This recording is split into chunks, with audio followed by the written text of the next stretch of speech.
Alright, good evening everybody. Court time. Let's get to the bottom of this weird and wacky case. I mean, they're all weird and wacky, but you know, this one in particular. I mean, teleporting? Eh. Good morning to you, Mr. Naruhodo. Good morning, Professor. Ready for today's proceedings? I hope so. I should be. Even I have nothing left to... Good morning, my dear fellows. Oh, Mr. Sholmes, you're here.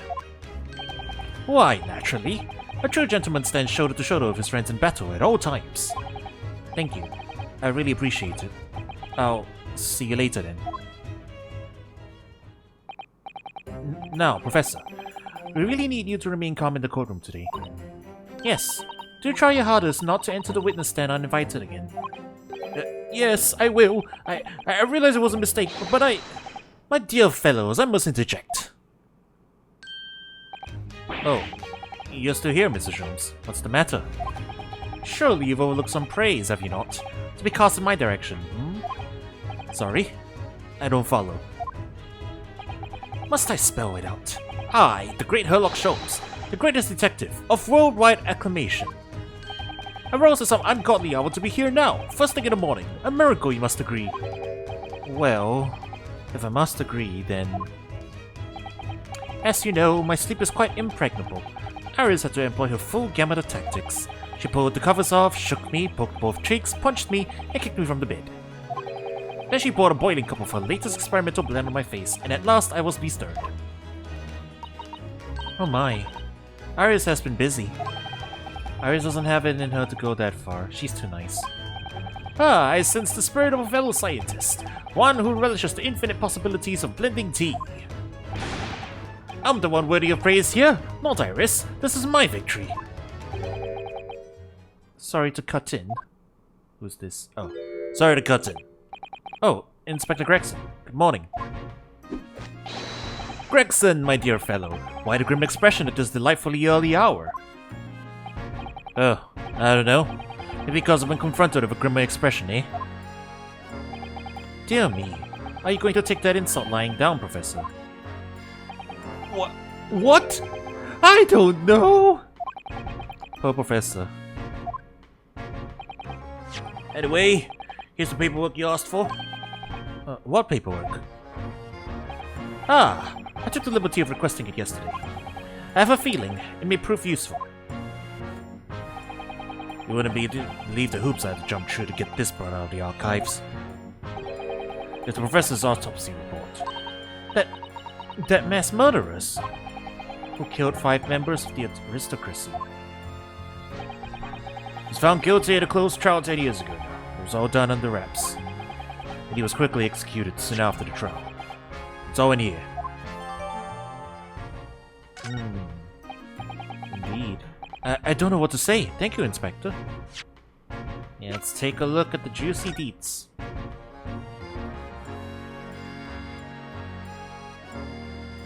Redacted for confidential. Pseudonym the Professor. Dead by hanging confirmed at midnight 17 June. Courtney Stevens?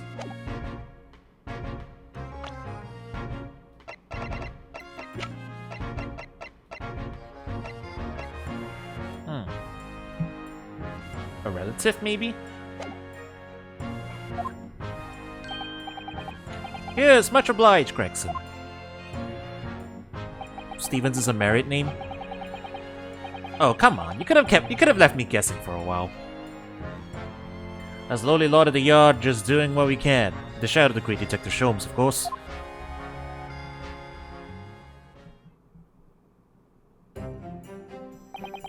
Well then, Professor Harebrain. This is it. Today we're going to lay this all to rest at last. I wish you the best of luck, Professor. I suppose he'll be in there today, will he? Drebber. Yes, we expect the prosecution to summon him as a witness. I'm still amazed that you managed to find him in just one day. I really owe you both so much. Counsel, the defendant. The trial is about to resume. Kindly make your way into the courtroom at once. Oh yeah, apparently today's the apprentice turn to be prosecuting, right? Are we gonna see Asogi on the bench? We might be. This is it then. The final chapter. Funny. My heart's racing a little. I've not felt this before, actually. The strange foreboding. As if something's going to happen in this trial that I'm not ready for.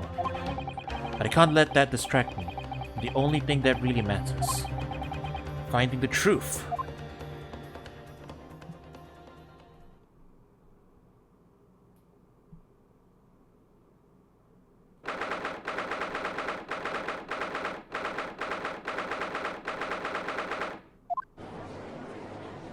There he is. He's on the bench. Hello, everybody. See the creator here with this court to read session again. To resume the public hearing of Albert Herbert, here present, who stands accused of murder. Are the causes of the prosecution and defense ready to proceed? The prosecution is ready, my lord.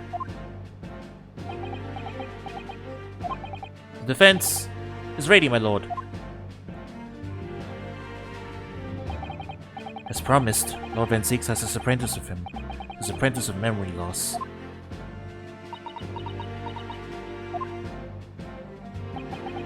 Lord Van Zix? Yes, my lord. Here he sees the worst thing he can say. Ah, yes. My apprentice and assistant. The prosecution believes today's proceedings will see the complexity of this case rise considerably. Oh yeah, that's Asogi, alright. I therefore instructed my assistant to attend to ensure the smooth running of the trial.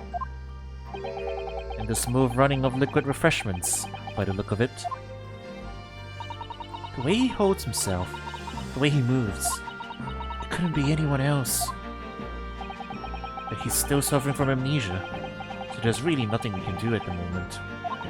I know, but... oh, this is so very hard. It appears the prosecution has found some mistakes in the court by yesterday. I want to say you successfully secured the engineer dispute from the scene on the day in question. Yes, my lord. I intend to call him as a witness shortly. Very good, very good. Now then, ladies and gentlemen of the jury. Whoever says they're ready to represent one of the people in this court today.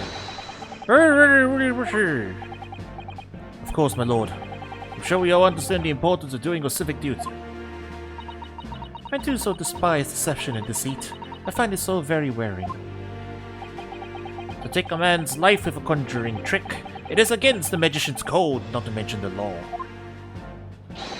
Any fake scientist should feel the wrath of God, if you ask me. Yeah, listen to what's said on both sides of the fence, and settle on one. That's it, isn't it? Wasn't like this in my day. Wasn't like this at all. Yeah, they said the exact same thing. All parties ready to proceed, you may begin, Lord Van Zix. Before I do, my lord, there is a report I must read to the court. Yesterday, at the Great Exhibition grounds, the evidence of primary importance in this case, the super high voltage instantaneous kinesis machine, which was installed on the experimentation stage, was deliberately destroyed in an explosion effected by an unknown person or persons. It was... what? An explosion! This is an outrage!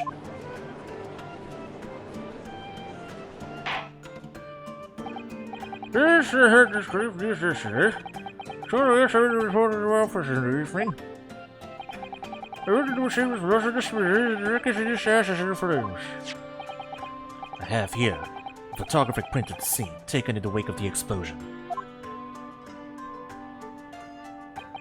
It shows what little remains of the machine. Yes. It's her business. A trapdoor? Certainly looks like a trapdoor. That's probably how they disappeared the person down. He did it to destroy the evidence, did he? That Enoch Trevor. Oh. That was my keyboard. I apologize. The court will take this witness as evidence, counsel. The metal floor of the stage has been blown open by the explosion. Late yesterday afternoon, the protection afforded to the machine by the Special Dispensation for Scientific Equipment Act was revoked. However, before thorough investigation could begin, the invention was obliterated from existence. As such, this would become a very different trial.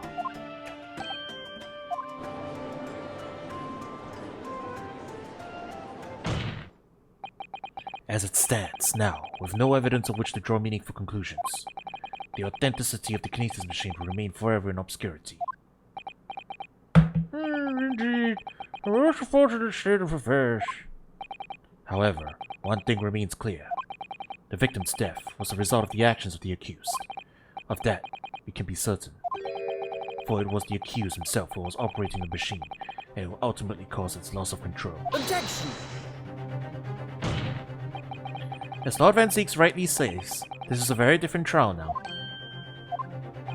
The accused accepts responsibility for his part of the events that transpired. He acknowledges that Mr. Assman died as the result of an accident caused by his machine's malfunction. However, unbeknownst to the professor, he was being deliberately deceived by a pair of very clever fraudsters.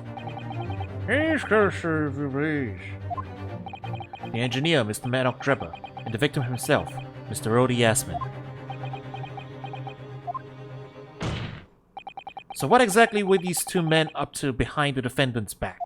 The defense intends to expose that information, thus establishing the unequivocal innocence of the defendant.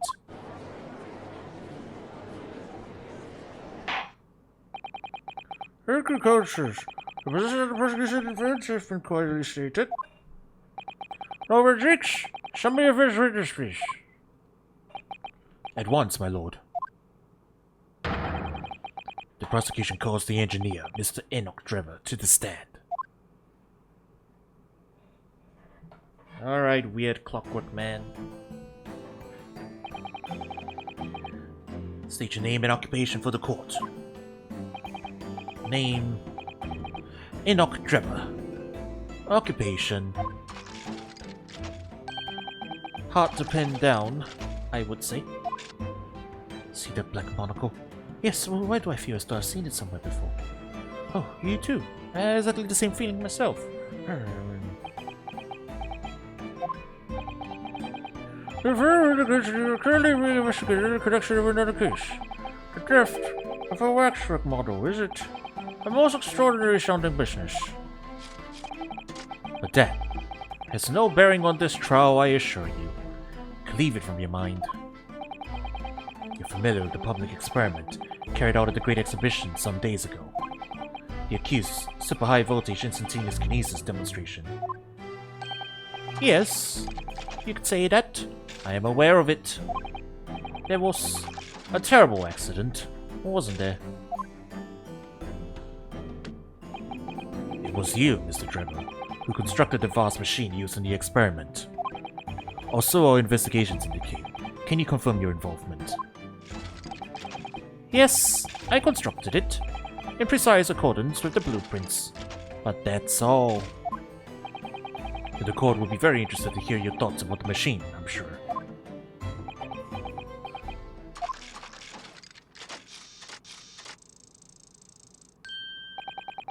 An amazing device, if you ask me. The pinnacle of modern science, making instantaneous kinesis a reality at last. What? Gracious! Do you mean to say the experiment was bona fide? Is that your belief, sir? Yes, that is very much my belief. Such a waste that it blew up. Objection! We've already established the machine was nothing more than a prop for an elaborate conjuring trick. Objection! You've established nothing of the sort. All that was shown during yesterday's proceedings is that the same outcome could have been produced by means of stage trickery. The defense merely proposed a method and demonstrated its feasibility, nothing more. But... If you heard it is long enough, I feel. Witness, you will now give the formal testimony. about a machine that you constructed for the purpose of the demonstration at the Great Exhibition. Understood.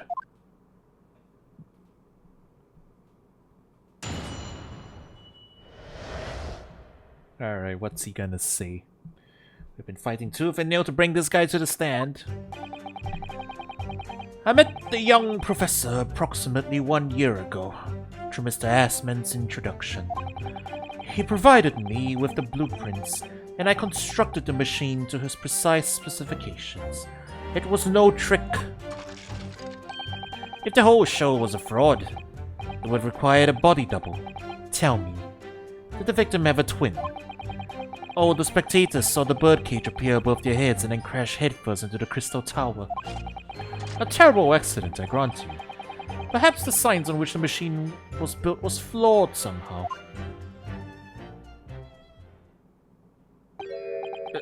A body double? That goes without saying, surely. To give the impression that something has moved, when in reality it hasn't. It's a basic conjuring principle. The deception cannot be achieved without substituting the original with a fake at some point in the performance. But would I be right in saying you haven't managed to establish anything along those lines? Ugh. Incidentally, the prosecution has already confirmed that Mr. Assman had no twin siblings. Try to say that the wizard's reverence and conjuring thoughtfulness.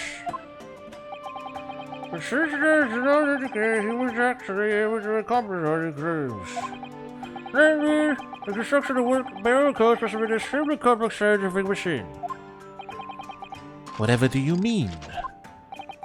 Yesterday's proceedings brought the true nature of your post-express line, Mr. Drebber.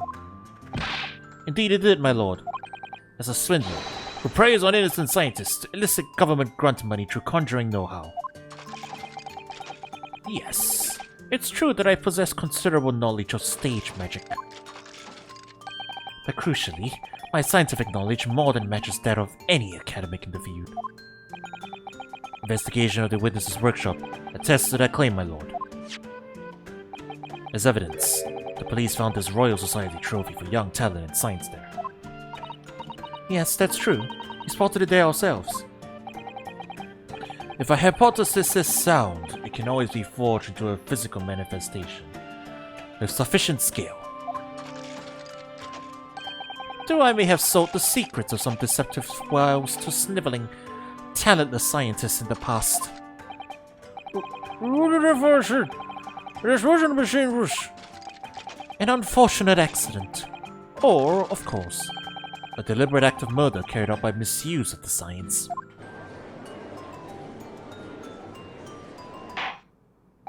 This is the defense. Cross-examination, please. Yes, my lord. So that's what he's asserting, eh? Alright. Probably gonna have to press him a bunch first. Also, I'm realizing, it's like... Is this the first time... No, it's not the first time we've had like a solo witness on the stand, but... Solo witnesses on the stand don't happen that often in Great Ace Attorney, do they? Usually there'll be at least one other person so that you can do the whole follow-up stuff. Hold it! So you're already acquainted with Mr. Assman himself? Not really. By chance, I'd seen his name mentioned in the papers, that's all. But I had no interest in his private affairs. If he was an unscrupulous investor, it was no concern of mine. As long as people pay their bills, I take up my tools and construct what they ask for. So why did Mr. Assman approach you in particular then? Who can say? I presume because my name is associated with excellence in engineering. Not to mention excellence in fraud.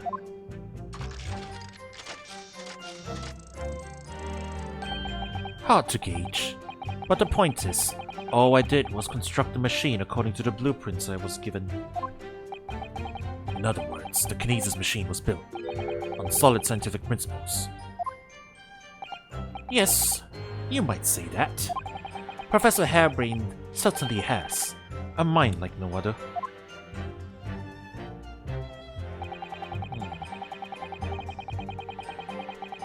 Hold it! It's clear that you have both scientific knowledge and knowledge of conjuring magic, however. The more knowledge you have, the better equipped you are to handle whatever comes along.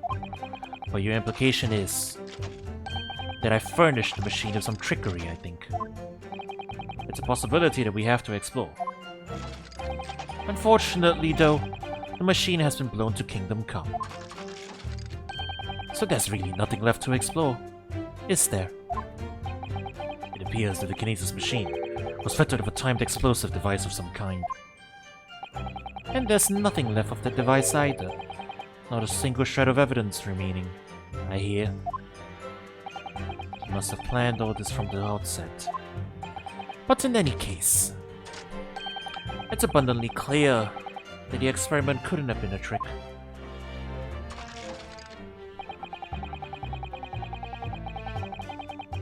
Hold it! Of course, that's it! Mr. Aspen was a twin! Objection!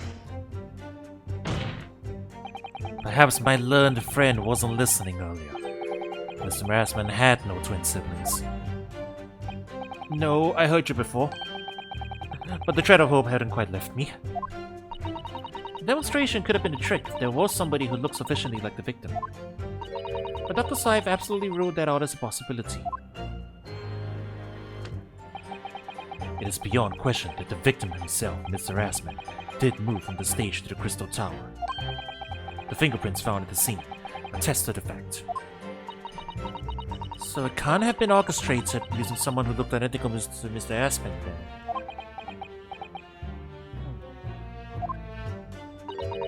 What are you thinking, Mr. Naruhodo? Oh, no, nothing. Just that the idea of someone who looked identical to the victim is playing on my mind.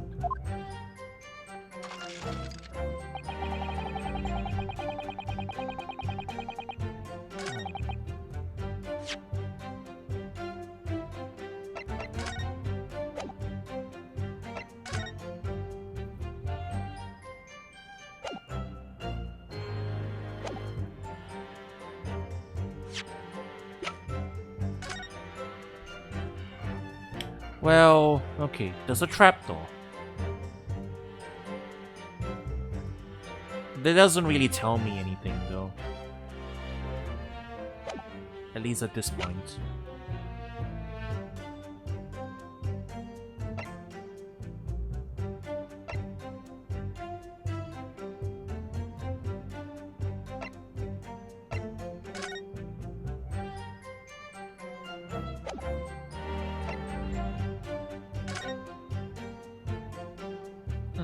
We never did get the significance of this piece of evidence here, did we?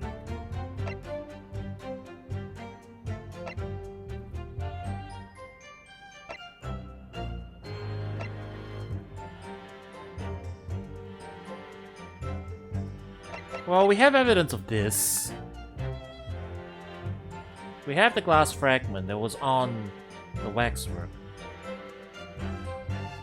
which is probably proof, but it's a few steps, it's a few jumps in logic, so not quite yet. Hold it! I'll hang on to that. Oh, Objection! wait. I was on the wrong statement.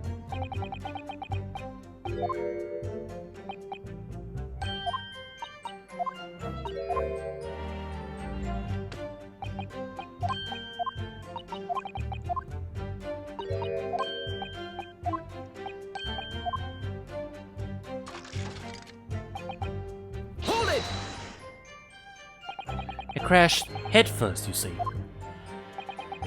According to the many witness reports from those there at the time, yes. Were you not there at the exhibition grounds on the day?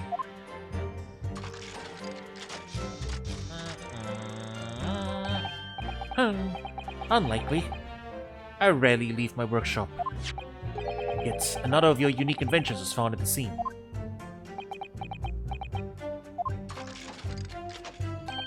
Well, it was the unveiling of a machine I've labored over for many months. I saw it clearly with my own eyes. The birdcage plummeting headfirst into the tower. what a surprise. I believe the victim's neck was broken with a headlong fall, wasn't it? How would you have come by that information? Even an infernal recluse like me reads the newspapers, you know. According to the reports, 2 injuries were apparent on the victim's body. Yes, he'd been stabbed in the chest by a screwdriver believed to belong to the defendant, and he had broken vertebrae as a result of a fall from a considerable height. Correct. My learned friend has been doing his research, it seems. Do we know which injury was the fatal one? Sadly not. Forensic science is not yet at a level where such things can be determined. Hey chat, I have a curious question. Can we determine that from, like, in current times? Actually, how would you determine? How would you determine what is and isn't, like, the cause of death when you have multiple wounds? Although I guess, like, you know, broken, like, two injuries incompatible with life doesn't really matter which one it is that killed them, right? I don't know. That's something I can look into later, I guess, just for my own curiosity. What we do know is that the victim died having sustained both injuries at some point during the experiment, and since he was found with the birdcage of his neck broken, it's obvious that he fell from a considerable height. Suppose that's hard to deny. A terrible accident, I grant you. A fall from a considerable height. Okay. New theory.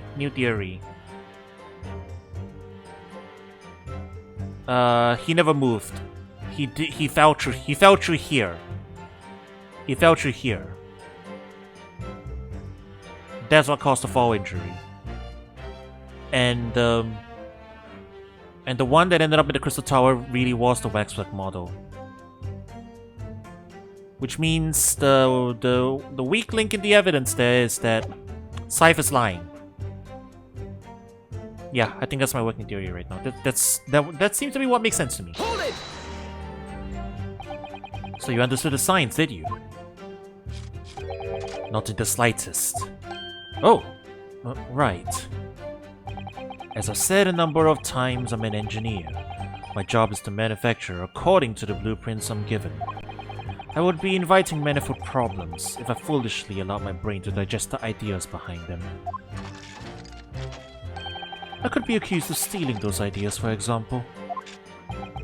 But how is it possible to construct a machine without really understanding the principles it relies on?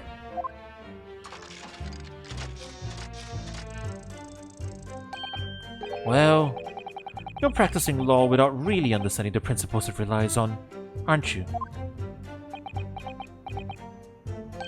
A very good point. Stand up for yourself, Mr. Naruhodo. The point is, the experiment resulted in instantaneous kinesis taking place. As such, the science must be sound. Yes, and really, experimental results are all that matters when it comes to proving a hypothesis. He's certainly very sure of himself. What do you think, Mr. Naruhodo? Well, now that the machine has been completely destroyed by yesterday's explosion, it's going to be impossible to argue its authenticity one way or the other. But if we are unable to establish that it was a piece of stage trickery rather than genuine science, we will have no grounds on which to demonstrate Professor Harebrain's innocence. Both Mr. Asman and this man in the stand tricked the professor and used him. They took advantage of his naivety and his unbending belief in his work, and I won't let them get away with it. And seeing as the professor is an old friend of Lord Van Zeek's, what on earth must he be feeling towards Strebber?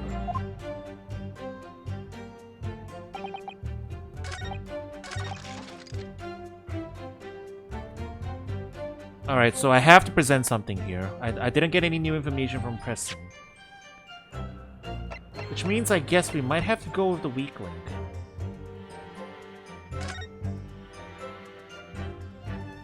So where did this photograph come from? Is the question. Who submitted this photograph? Was it Scythe? Did Scythe submit this photograph? Is this actually a photo of what's below the stage? guess that's also possible.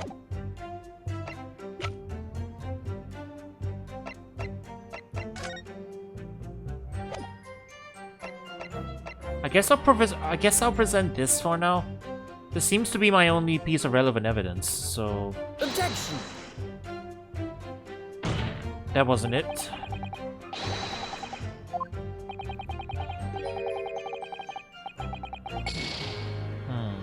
I would if you let me, but apparently there's a few too many jumps in... There's a few too many steps in logic, I guess. So this change has been extremely jarring, yes.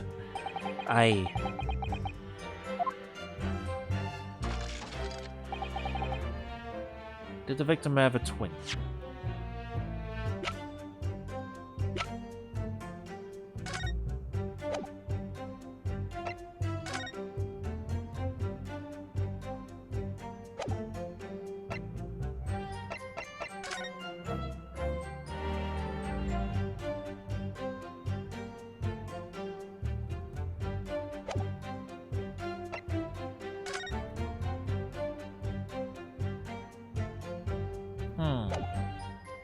Okay, I think I found it. Crash headfirst into the crystal tower, but the base of this thing is broken, not the top, which indicates that it fell down from the stage into the area below the stage. Objection! There it is. Okay, that's the contradiction. We've examined the birdcage that crashed into the crystal tower ourselves. As you can see, the cage, which is a wooden construction, has sustained damage in one particular spot. Following the explosion, it fell some 30 feet into the glass of the crystal tower. The level of damage is to be expected, surely. I agree. The damage itself is entirely understandable. What doesn't make sense is the location of the damage.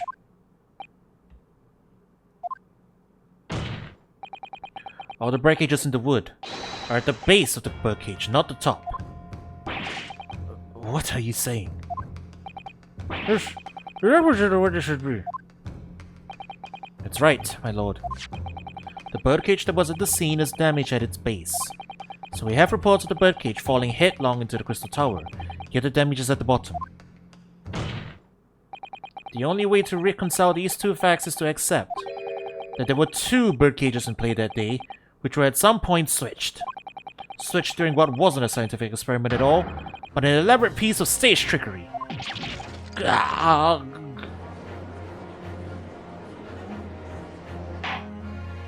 Well, gracious. Let's bring this a witness. Hey. Well. If we examine the facts, there's only one logical conclusion we can draw. The damage on the base of the birdcage clearly indicates that it crashed tail first into the tower. Objection! But multiple witness reports claim it fell headfirst. The birdcage materialized in the sky next to a balloon flying over the stage, following a spontaneous explosion, at an altitude of some 60 feet above ground level. It is approximately 18 meters. It then proceeded to fall some 30 feet into the crystal tower in the ensuing deflagration. Witness reports amid such chaos are notoriously unreliable. Objection! But the victim's neck was broken. Objection! He plummeted 30 feet inside a heavy wooden cage. However he fell, it would be unsurprising to find one or two of his vertebrae crushed.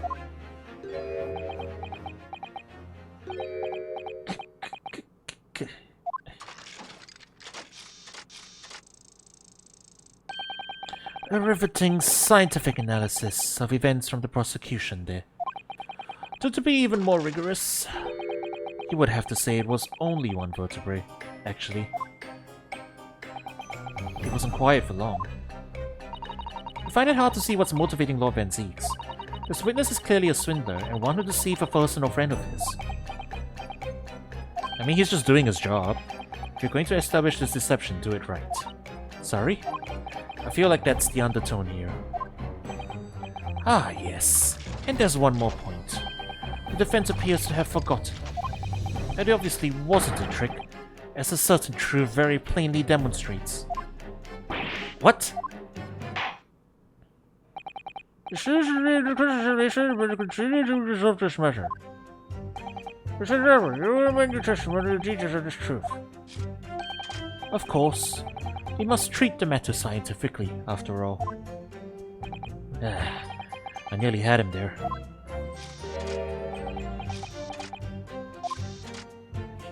Man, he's doing the robot now. Kinesis carries because there's nowhere else 30 feet high for the birdcage to have fallen from.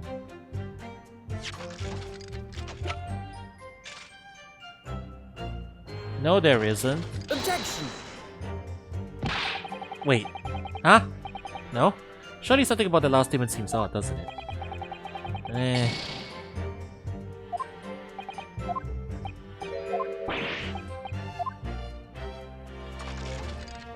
I gotta press him first? Hold it! Maybe. What do you mean? Well, before the demonstration began, the victim was alive on stage in front of the audience. Yes, there are lots of witnesses who saw Mr. Aspen on the experimentation stage. That's true. And the victim's neck broke as a result of an impact following a fall. Logically, therefore, the victim must have fallen from somewhere. The balloon that exploded was at an altitude of 60 feet. The point of impact on the tower was 30 feet up. That difference of 30 feet is therefore the total distance the birdcage fell. And there's no other location from which the cage could have fallen that distance if it didn't drop out of the sky. Ergo, the victim himself must have been beamed from the stage into the sky above the crystal tower. Every time I hear it explained, this sounds increasingly plausible. Oh yes. It's all very well thought out. Certainly all the spectators on the day saw it. The birdcage plummeting 30 feet through the air, I mean. Irritatingly, yes.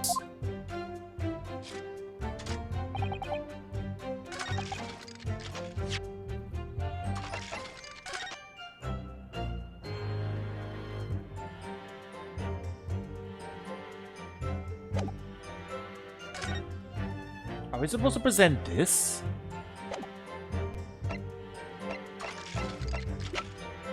The plan? I thought it would be the photo because that clearly shows a trapdoor.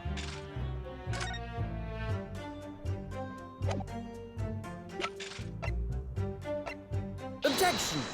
I guess they wanted the floor plan and not the trapdoor picture. Alright. This is a diagram of the experimentation stage and its surroundings.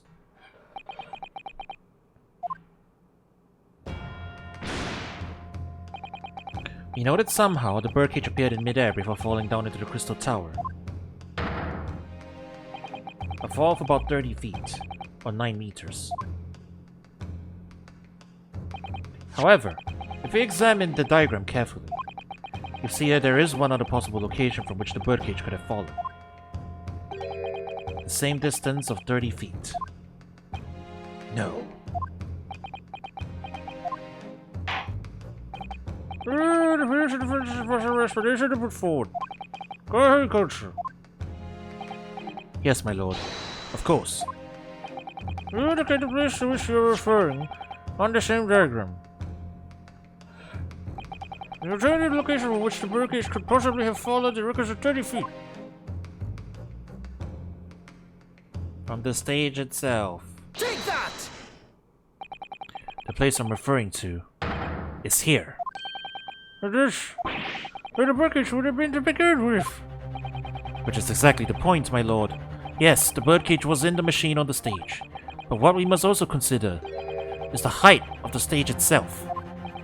Oh, Coach. It turns out that the experimentation stage was built at a considerable height above ground level. If you look at the diagram, in fact, you'll see it's at about the same height above the ground as the balloon was above the crash site.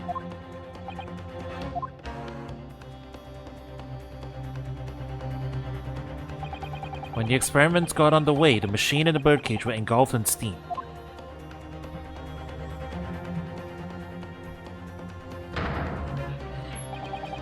At that moment, the floor of the stage gave way, and, if you assumed there to be a void underneath, this birdcage and the one seen by the audience would have fallen almost exactly the same distance.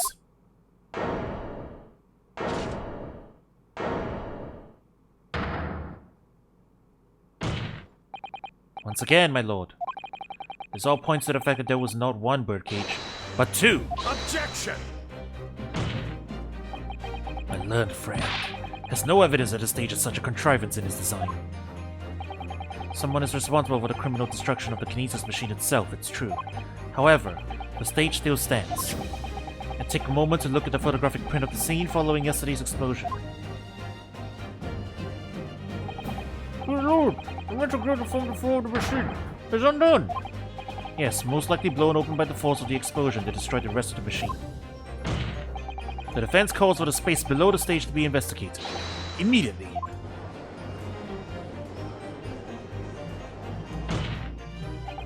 Mr. Drebber.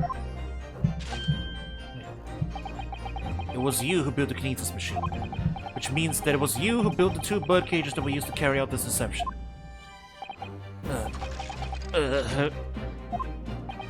Whether Professor Harebrain's hypothesis is sound or not makes no difference, because it's the construction of this machine that matters. A machine designed to take Mr. Assman's life. And lay the blame firmly at the Professor's door, something that could only have been carried out by you, Mr. Enoch Drebber.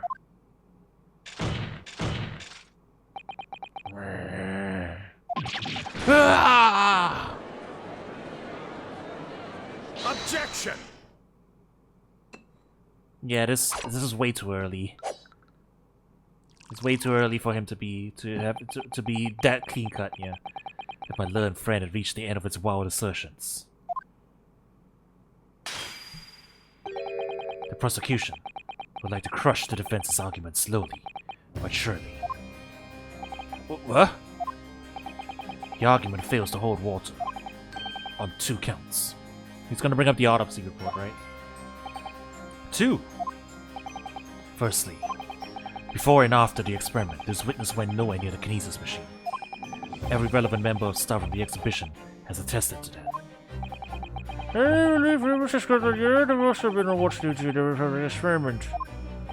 In other words, Mr. Drebber had no opportunity to switch the alleged pair of bird cages. Objection!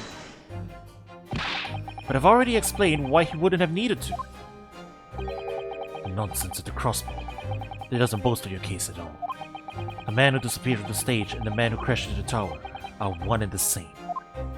The forensic investigation team's report is unequivocal on that point. And the second flaw in your assertion is a distinct lack of motive. Why would this man have wanted to take the victim's life? He had no reason to do so. Well, good point. But that just means we don't know yet. A motive? Do I have to think of everything myself? I have here a contract provided by the witness. What contract is this, Robert 6? A contract into which Mr. Drebber entered with the victim, Mr. Assman. It reads, Mr. Drebber is to receive 30% of all remunerations from government grants or other income.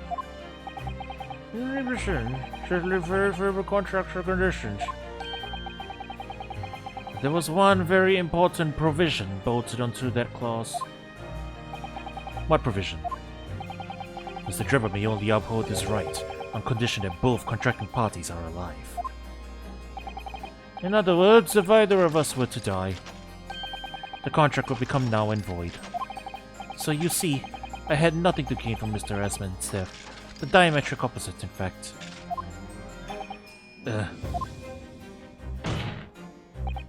Need I say more? The witness had neither an opportunity nor a reason to commit the alleged crime.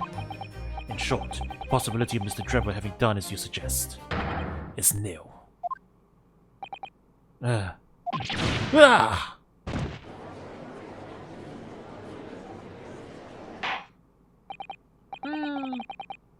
predecessor was somewhere wide off the mark. Robert 6, you submit the contract as evidence, please.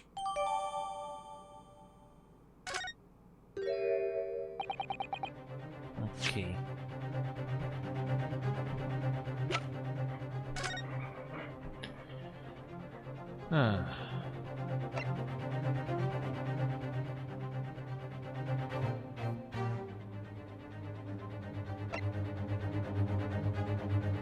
This doesn't really prove anything, it just proves that he wasn't motivated by money. Right? It's a red herring. It's a red herring, clearly. all it means is that he wouldn't be getting money out of it. But if his motive lay elsewhere other than money, it's not like this is proof against it. It's true. If Drebber had no opportunity to switch the birdcage under the stage of the one in the Crystal Tower, he couldn't have done it.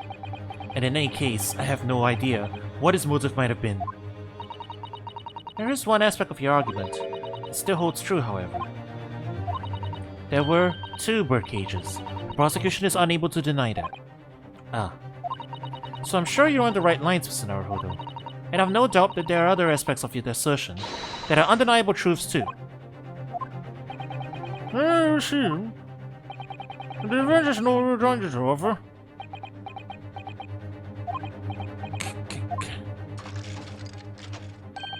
Well, I must say I'm a little surprised.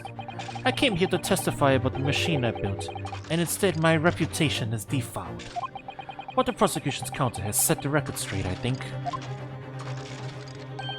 It's impossible that I'm the culprit. Objection!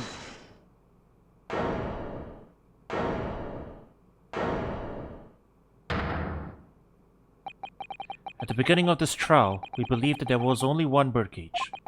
And now we know there must have been 2. In other words, there was more to the demonstration than we realized at first. I think it's abundantly clear that the same applies to the culprit. Get to the point. The stage demonstration was constructed and set up in its entirety by you, Mr. Drebber. Therefore, it's inconceivable that you had no hand in the events that transpired. Oh, he's giving us a death glare now. So, circumstances mean it's impossible that you could have carried out the crime yourself. It points to the fact that someone else was involved.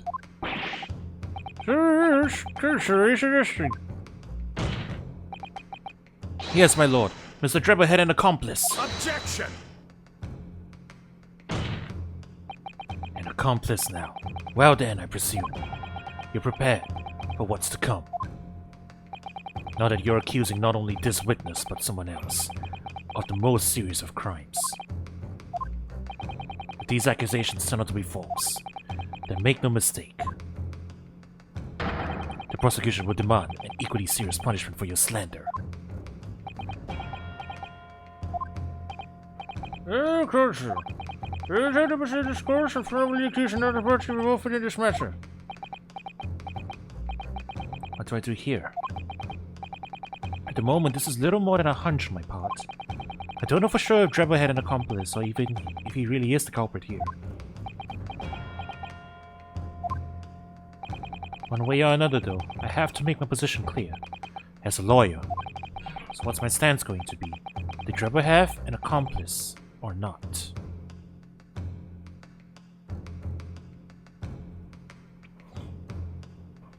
Well, if,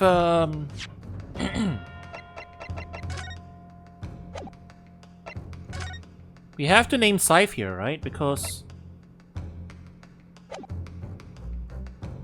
the only way we can reconcile the problem of the body being in the wrong place is if Scythe was lying on her report.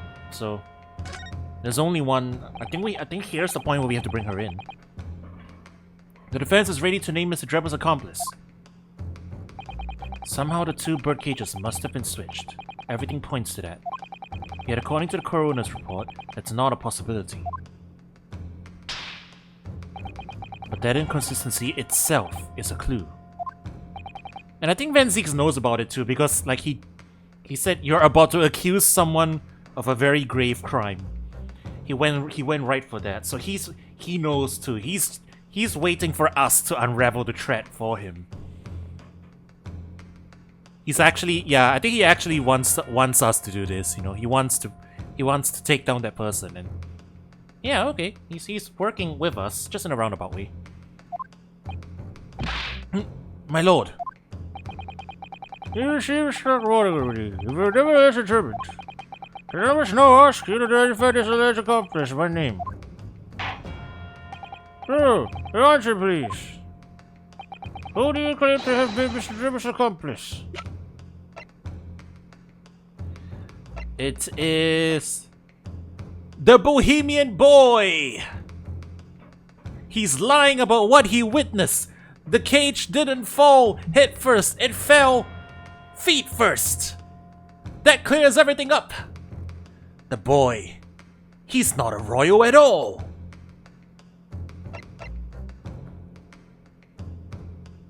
Madame Taspels. She is the accomplice. She provided the waxwork. In fact, there was no crowd. The crowd was waxworks. The professor wasn't even there on the stage. He was a waxwork too. Take that! The name of the person in question is... What's wrong, my Japanese friend? Surely fear doesn't bind your tongue now. It's a little late for that. Of course I'm afraid. Yeah, didn't you see? Her waxwork of Sherlock Holmes was so good, it was moving. After all, naming her in this capacity is definitely going to make waves. A lot of waves. We're accusing a member of the judiciary branch. Well, no, not the judiciary. The constabulatory. Yeah. Yeah, that's the right term, yeah. The constabulatory, yeah. I could very well turn every single person in this courtroom against me. I'm sure you'll be alright, Mr. Naruhodo. Thank you, Mr. Sato. I'm stumbling over my words because I am so nervous. The enemy always appears larger than life, but you appear exactly the same to the enemy. Alright then, here goes.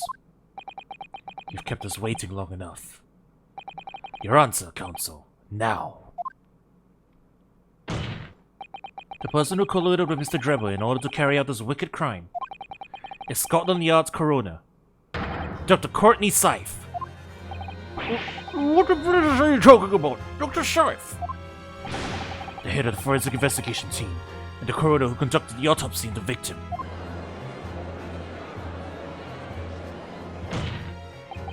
We know there were 2 bird cages, so who could have carried out the switch to complete the illusion? The accident happened in front of a huge crowd of spectators, and the area was immediately sealed off. Then everyone, police officers included, were banished to make way for the forensic investigation team. When else could the switch have occurred? It could only have been in that team's presence. It's essential that the court determines exactly what happened following the incident. The defense demands that Dr. Syfe be summoned to the witness stand at once to testify.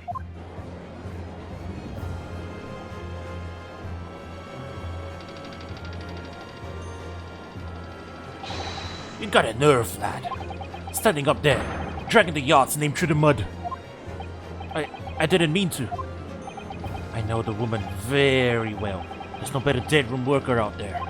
How dare you call her a criminal? My learned friend's imagination appears to be wilder than the East End at night. But the recklessness of your accusation aside, there's another grave problem with the argument. One which the prosecution demands you address at once. A grave problem? Oh my word. Who do you claim acted as the victim's doppelganger? What? Recently, the bird cage contained the body the victim was exchanged for another. That case does also contain the body.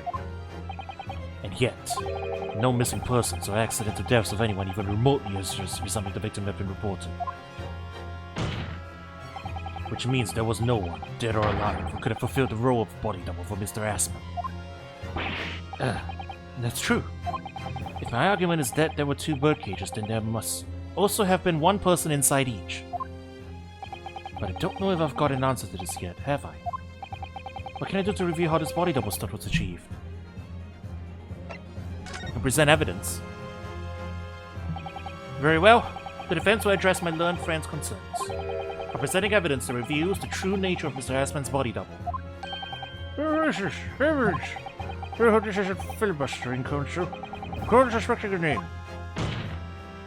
If you think you have relevant evidence, present it now. The body double and the birdcage were hiding inside the balloon that was floating above the stage, which means that any witnesses would only have seen them from 60 feet away. So who was it that appeared out of the explosion some 18 meters above the spectators? Aha!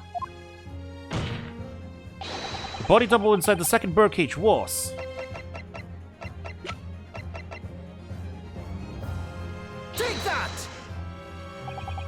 Well. What? Huh? That doesn't count? Okay, fine.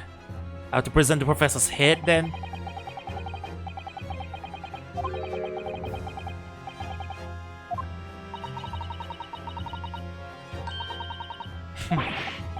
Yes, that came across. Hey. Aye. I have to present the head? Because the head itself doesn't have the proof on it. The proof is the Crystal Tower's glass. But okay, fine. You're very specific about this. See, the glass fragment says that it was found in the professor's waxwork, so you know the information is there in the description.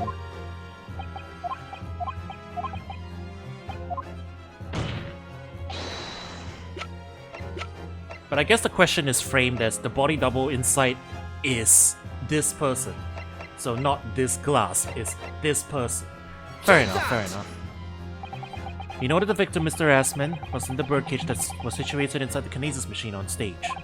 And therefore, he couldn't have been inside the second birdcage. Instead, that contained something else. What's been described as a body double, which is what fell from the sky and crashed into the Crystal Tower. It's true, according to your somewhat elaborate version of events. And that body double inside the second birdcage was in fact... It's alright, Mr. Naruhodo. You're ready for this. Just steel yourself, and come out with it! Thank you, Miss Susato. I needed that. As I was saying, the body double inside the second birdcage was...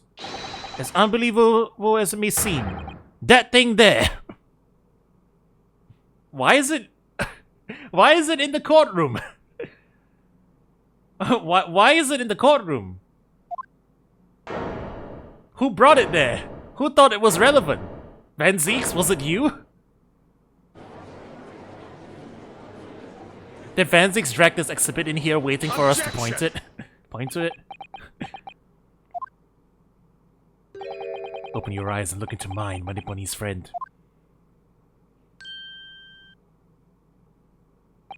Now tell me, what are you playing at? Stand firm now, Rinosuke. This is the time to show your Japanese spirit. As the code will now observe, this is a waxwork model. A model, in fact, of an infamous London murderer from 10 years ago, the Professor. Objection! You started by indicting the leader of the forensic investigation team as an accomplice in this crime. And now you've moved on to indicting waxworks. Yes, that's about the size of it. But why? And why this waxwork? It looks nothing like the victim. In fact, it could hardly resemble him less. What possible justification can you give? If you want to know why, ask Mr. Drebber. What? Just days before Professor Harebrain's performed this public demonstration, Mr. Drebber abducted this model from Madame Tuspel's. Did you say a doctor? And 2 days after the incident at the Great Exhibition, he returned it to the museum. Then, the timing. This is true, Mr. Drebber.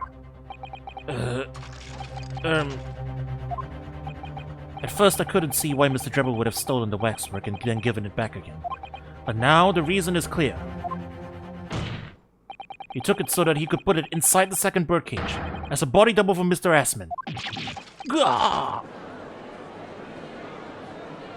Objection! Are you hearing this, ladies and gentlemen of the jury? Are you hearing the defense's astonishing proposal? That the witness fabricated this vast machine with the intention of deceiving some wretched scientists. That he did so in collusion with the country's finest coroner, on a public stage in front of a vast audience. And that, to effect the deception, he used a waxwork model that in no way resembles the victim. Are we really to believe this far-fetched tale? What do you decide? Objection! I have evidence! Wait! Yes, if you put it like that, of course it sounds implausible. My lord! I need to speak, if you please. We're here, Mr. Foreman. Myself and my colleagues have reached an agreement. Time for the usual summation. In that case, Mr. Member of the jury, you state your leadings for the court to hear now. Can I just present the glass fragment? Come on. Come on. It's a very obvious link. You're not letting me present it. Guilty. Guilty. Guilty. Kill me. Guilty. Water.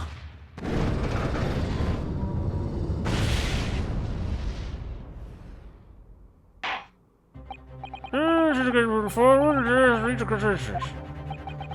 knew that was going to happen.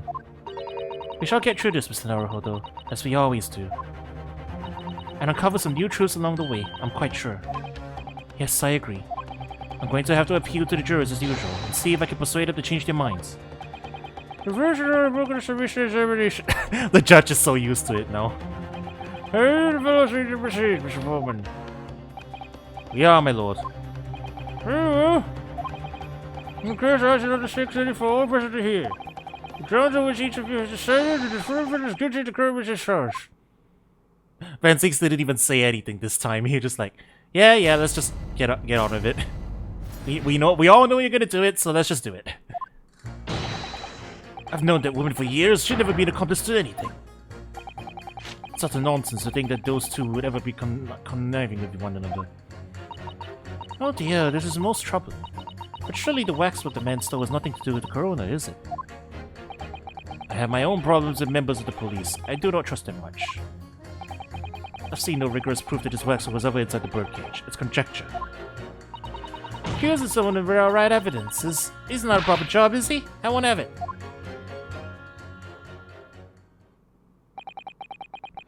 Spring. CC reduction of this Russian model to the proceedings is followed as opinion. Given that its face is obscured and its building no way resembles that of the victim,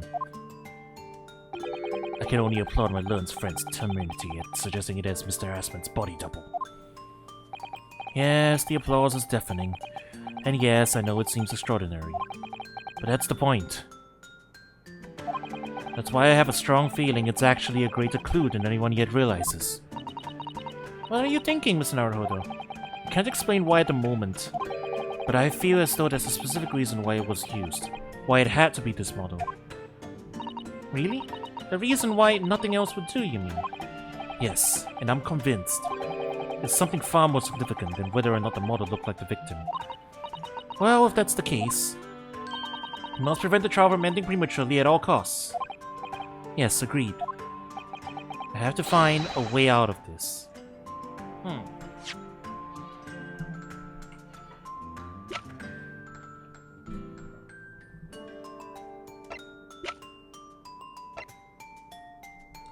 Well, he is the one who saw the professor rising from his grave.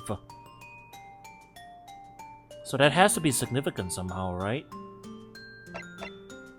I guess this is where the camera might come in. I'm not sure what exactly it reveals, but it's probably going to be there. Link, I mean.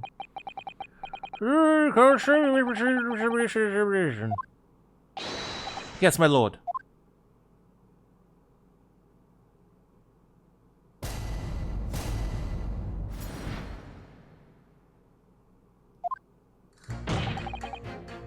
Hold it! Let's press it. The order of things seems to have changed around here for some reason. I'm a copper lad. It's a copper's discretion to bend the rules sometimes when needs must. What's wrong with that? Where do I start? I've been working at the yard for 40-odd years. That's even more than I thought. I've only had a metropolitan police service in town for 70 years, you know. Of course, times have changed. The public didn't trust coppers back when I started. It was rough. We had to fight crime, and we had to fight to win the public's trust as well. And when we did. Forensic science was at its infancy, too. Even more than it is now. And she spearheaded the revolution. Dr. Scythe, you mean? That's right. About 10 years ago now it was, and I was still a youngish Bobby on the beat. That's when she started making a name for herself as a top-class coroner. But now look at her, head of the forensic investigation team, and a woman no less. Well, you won't hear me complain. It's what we all dreamt of back then, I tell you. Could you tell me without holding the gun in the air? We were out hold our whole justice lab. Full of vim we were, full of vim. That's coming across loud and clear. Hold it! But we're only just starting to understand this case. What are you reading there, sir? The man behind those murders in Solar Pond Street was caught in 2 days flat. That's real policing for you. That's really not relevant to this case, is it? You're wrong there. Because it was Dr. Scythe in charge of examining the bodies. And it was evidence arising from her work that led to the arrest of the scoundrel responsible. Oh. That's right. Oh. That woman is at the forefront of this country's fight against crime. The idea that she's somehow involved in this murky business is a load of old tosh. Thought it was up to me to press the jurors, not the other way around. Hold it! Why would you assume that? Well, quite simply because that unsettling swindler has no relationship with the woman, does he? True. As it stands, we don't know of any connection. Oh gosh, but it would be delightfully romantic if they were somehow to have a mutual interest in the waxwork. Romantic? A woman of society such as myself views everything in terms of relationships, you know. Well, you learn something new every day, even if you don't want to. One might wonder about a possible relationship between the defendant and this coroner woman.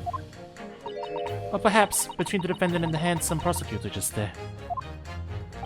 And this woman will be more astute than I've been giving her credit for. If that's the woman's stance, then perhaps demonstrating some connection between the waxwork and Dr. Scythe would be enough.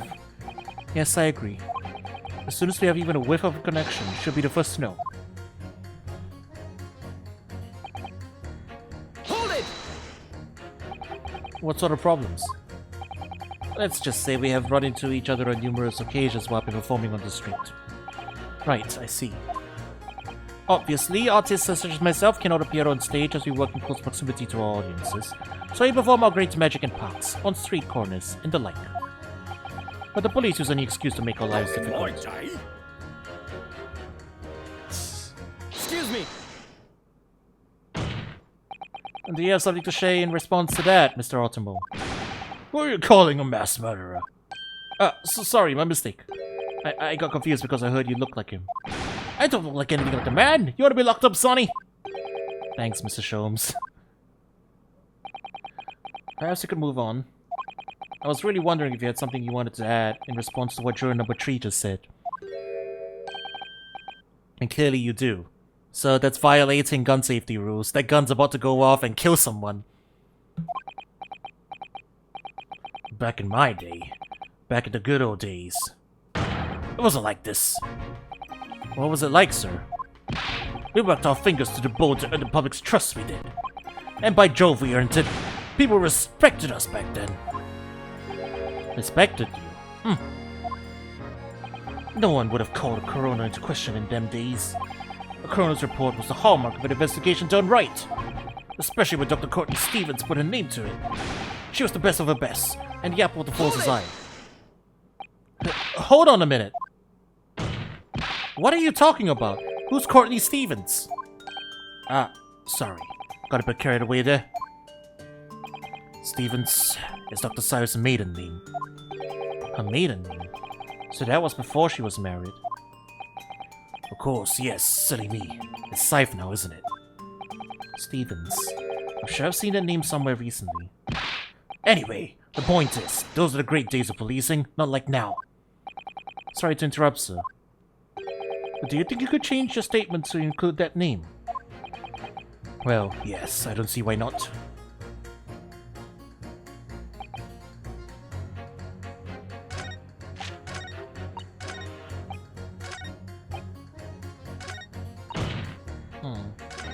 Is this enough for us to pit? Hold it!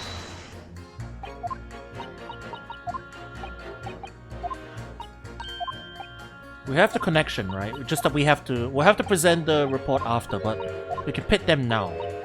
I think.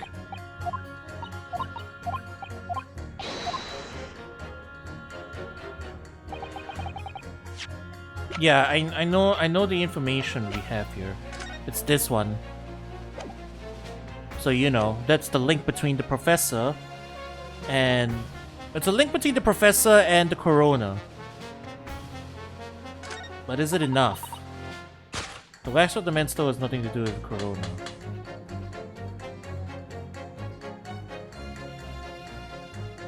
Objection! Okay, it was, yeah. The two statements clearly contradict each other.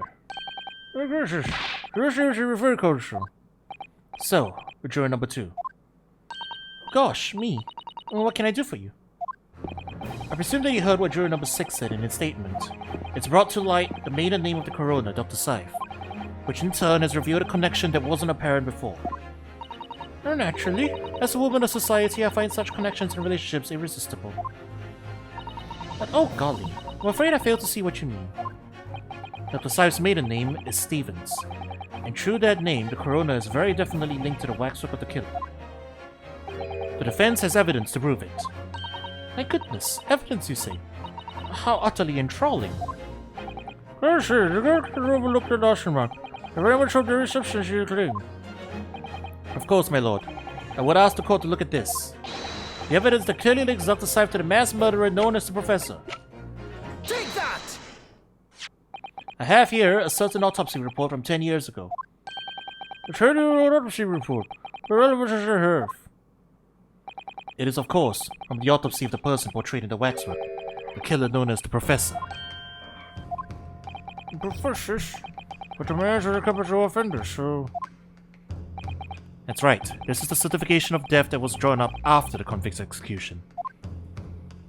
The identity of the killer was never made public, so the report gives few details. But what's important is the name of the coroner who wrote it. Courtney Stevens. Oh my! Courtney Stevens! Strike a light! It appears that the professor's autopsy was conducted by Dr. Scythe 10 years ago. And a few days ago, Mr. Drebber very deliberately stole the waxwork of the professor from Madame Tispel's. A waxwork that doesn't in fact resemble the victim, Mr. Assman, at all. And do you suppose there's some unsavory relationship between those events? Absolutely. I'm sure of it. There's no doubt in my mind that the professor case is at the heart of a link that we have yet to uncover. Between Dr. Courtney Scythe and Mr. Enoch Drebber. Hidden links, mysterious connections, secret relationships. This is almost extraordinary. We're surely obliged now to explore this further.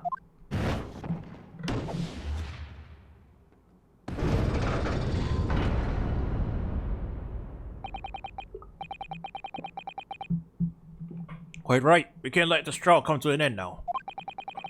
Now there's this cloud of suspicion hanging over the yard's best coroner. It wasn't like this in my day, but we're still here to uphold justice in the end.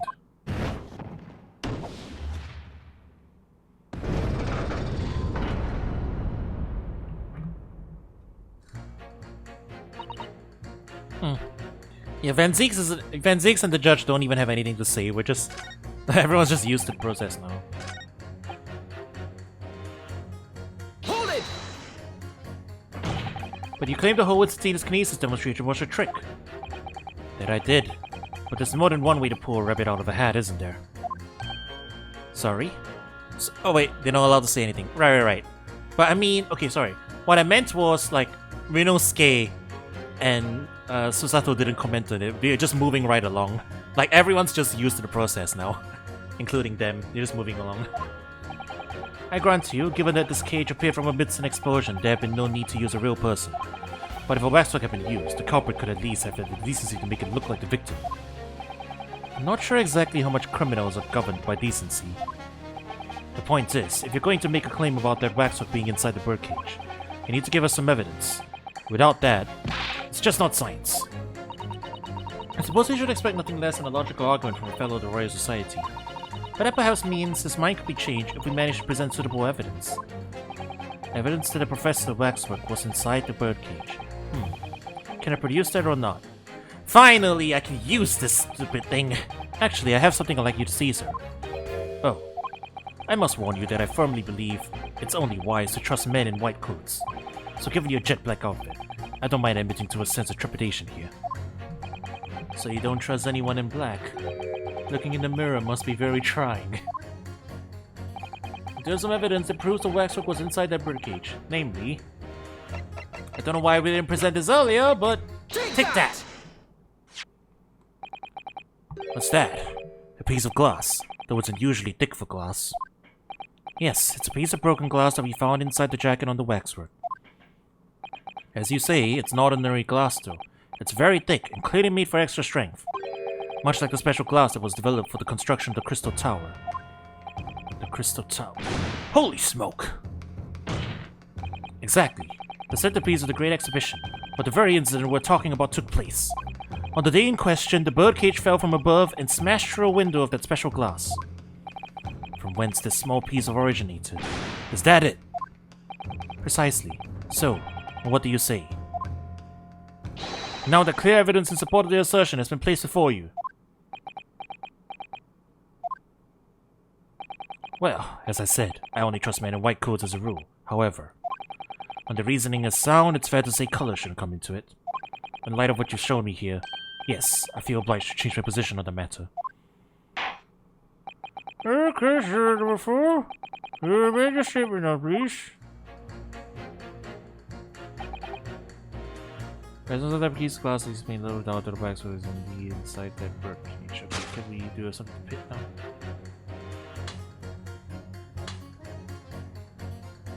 Well, we can pit these two now, right?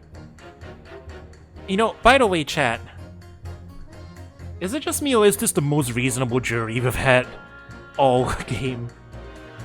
They've been paying attention, their reasoning has been pretty solid, you know?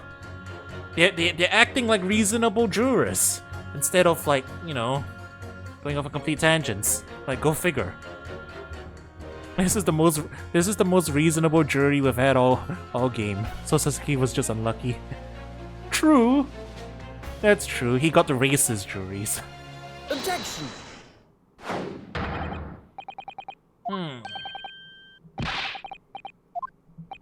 If you could put down your corn for a moment, juror number 5. Oh, you mean me. He pointed out that it's wrong to make an accusation without evidence. But the accusation that the waxwork model was inside the second birdcage on the day in question is not without supporting evidence, as the defense demonstrated to the juror sitting beside you. Oh, is that right? Would it be fair to say you didn't follow the argument? I don't understand much besides Colonel Cobb, to be honest. Who let... Of course you don't. Who let a kid on the jury? If I could interject here. Please do, sir. Now that this assertion of yours about the waxwork has been backed up by some solid evidence, it would be wrong of me as a man of science not to pursue the matter further.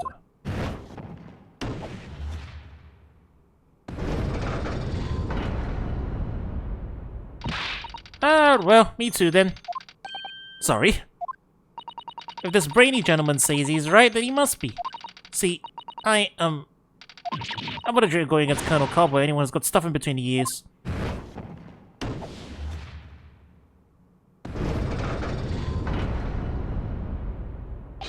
Success! If you could call it that. Absolutely no fanfare, then we're just gonna kick... Yeah. This is just a normal part of the court proceedings now. In the course of the as a result of the summation examination, the jury is overall leading a stage. The jury is now called guilty against 4 who call not guilty. Accordingly, the court has failed to reach a consensus at this time. The trial must continue. We did it. Oh, well done, Mr. Naruhodo. Another wonderful victory.